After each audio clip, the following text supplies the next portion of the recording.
President Donald Trump has authorized the deployment of 2,000 National Guard troops to Los Angeles in response to escalating protests against recent immigration and customs enforcement, ICE raids. These raids, initiated on June 6th, led to over 100 arrests, including undocumented immigrants and individuals attending routine check-ins. The operations sparked widespread demonstrations, some of which escalated into violent confrontations between protesters and federal agents, including the use of tear gas and flashbang grenades. Reasons for the deployment: 1.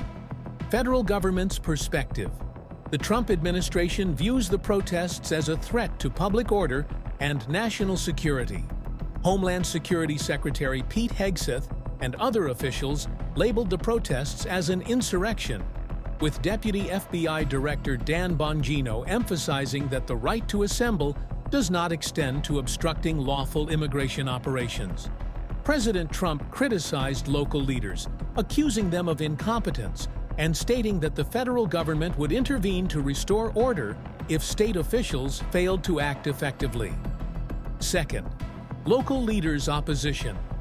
California Governor Gavin Newsom and Los Angeles Mayor Karen Bass have strongly opposed the federal deployment. Governor Newsom described the move as purposefully inflammatory, arguing that it would escalate tensions rather than resolve them. Mayor Bass condemned the ICE raids as disruptive to community safety and criticized the federal government's actions as sowing fear among residents. 3.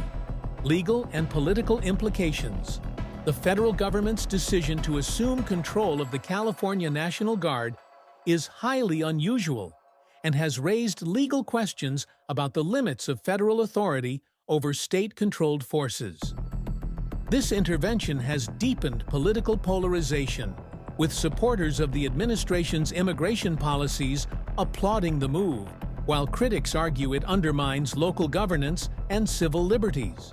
The deployment of National Guard troops in Los Angeles is part of a broader national context of intensified immigration enforcement under the Trump administration. The controversial Operation Safeguard, which has faced criticism from advocacy groups and political leaders, exemplifies the administration's aggressive stance on immigration enforcement. The ongoing unrest in Los Angeles highlights the deep divisions over immigration policy and the federal government's approach to civil unrest. This situation underscores the complex interplay between federal authority, state governance, and civil rights, raising important questions about the balance of power in addressing domestic protests and law enforcement operations.